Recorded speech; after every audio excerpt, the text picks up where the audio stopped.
Yo, what's up guys? Welcome back dito po sa Henry Galdoy TV Sports. Mga to! Mabilisan po, ito na. Wala nang intro-intro, yan po yung topic natin. Alright, pero ako po yung magpapaanyaya muna. Mag-subscribe po muna kayo. Baka nagpapamaya-maya pa kayo. Pagtapos na ng contest, magkakalimutan na. Pindutin nyo na po yan. At mag-follow po sana kayo sa Facebook natin. Dahil nagpo-post na rin po ako doon. Alright?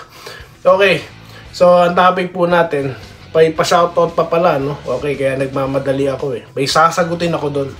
Alright, sasagot si Doy TV. So, Justin Brownlee, alright, na posible na pong maglaro. Bakit?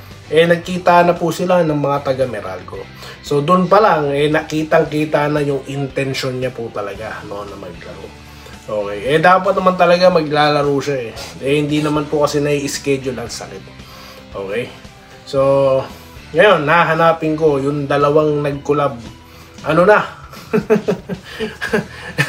Tila kasi hindi sila kumbinsido na ang pakiwari ko parang ginagawan pa ng issue, ha?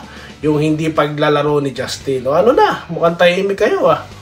Diba, kinomentan ko yan, mga boss? Naalala nyo? Mga regulars dito, naalala nyo yun?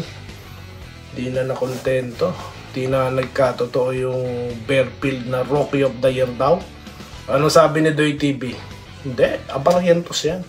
O, diba? Wala pa akong source nun, ha. So, yan po yung sinasabi ko sa inyo, mga bossing. Alright?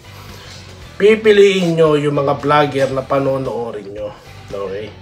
May mga vlogger na fake news. May mga vlogger na wala naman pong kamuang-muang sa mga pinagsasabi nila. Okay? Walang credibility. O ngayon, yung dalawa na yun. Tignan nyo sinabi ni Justin Brownlee. Talagang dinadamdam niya pa yung kanyang pagkakasakit. At take note, pinaalala niya pa na may asthma siya. Okay? Tapos, yun eh. Paghihinalaan pa ng kung ano-ano. So, yan po ang existence dito ni Doy TV. Bakbakan niya mga ganyang klase ng mga vlogger. Okay? Wala akong pakialam kung sino kayo. Alright? So, dito na po tayo, ha? Next topic naman po natin, Jamie Malonzo. Ayan. Nako, ayan na naman tayo eh. Babalik daw ng Ginebra. Gusto nang bumalik. Ginagawa niyong tanga mga sarili niyo. Hindi nga babalik. Bakit? Nakaban nga ng 3 years. Alright.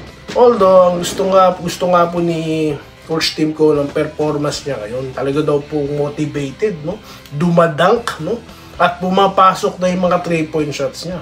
So, natutuwa si Coach Tim Cone sa kanya. Alright?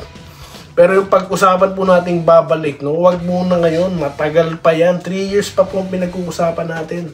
Okay, kaya mga clickbait dyan. Babalik ng Ginebra. Utot yung mga blue, ha? Tigilan nyo si Doy TV sa mga ganyan para mag-view lang sa inyo kung ano may nagsusulat nyo dyan. Ginagawa nyo tanga ang mga viewer, May ban nga eh. Balik-balik ng Ginebra dyan. Yan po'y iti-trade. Joke lang. Inala ko dyan, Hindi. Di pa po kasi natin pwede pa pag-usapan, Kasi nga po di natin alam ang future. Okay, so joke lang ha. Walang trade. Alright. Dito tayo. Shoutout na po tayo guys. Walang masyadong mapag-usapan yan dahil wala, di naman po pa babalik eh, Relax lang ha. Okay, dito na po tayo sa mga nagpapa-shoutout, okay? Sabi po ni Ma'am Minerva Jaba, good afternoon, Sir Doy. Mabilis lang po ang 19K. Salamat po, Ma'am. Ramel Raimundo, good PM, Lodi Doy. Present. Good luck sa ating gilas. Ang lakas ng lineup natin ngayon. Randy Lanza, nag-good morning. Nagpapa-shoutout. Bagong commenter, ha? Randy Lanza, ha? Mabuhay po kayo. Welcome. Dito tayo kay Marlon Doniega. Good morning, Idol Doy TV, always watching. Salamat po, ha? Marlon Doniega. Ito po, from Damam. Ayan na. So, meron tayong taga-Alcobar. Meron naman tayong taga-Damam. Kamusta po kayo, sir? Alright, sino pa po ba mga taga-Saudi? Kasi po, pangatlo ang taga-Saudi na maraming nanonood kay Doy TV. Mga taga-US tahimik eh. Tahimik ang mga taga-US. Reveal nyo na, sino-sino kayo nanonood dyan? Canada, ha? Okay, Philippines number 1, syempre. Canada, US, number 2, number 3, Saudi. So, salamat po Sir Marlon, ha.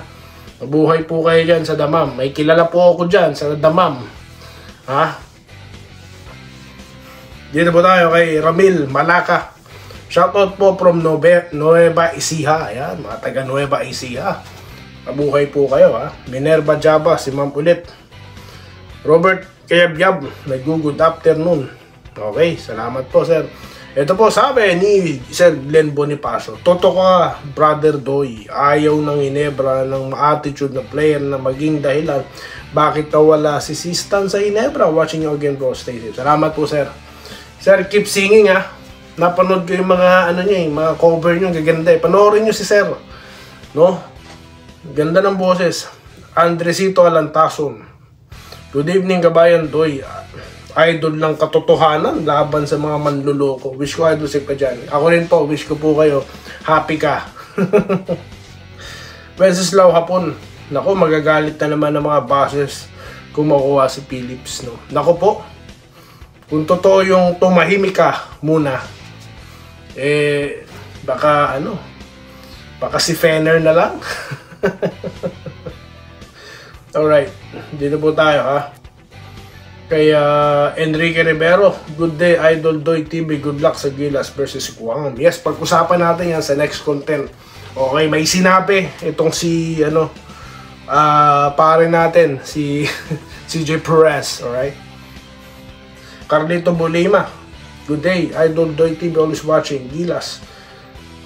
Okay daw po si Kai Soto. Salamat po. Romel Sales. Ito po ang taga Alcobar, Saudi Arabia. Ha? Okay.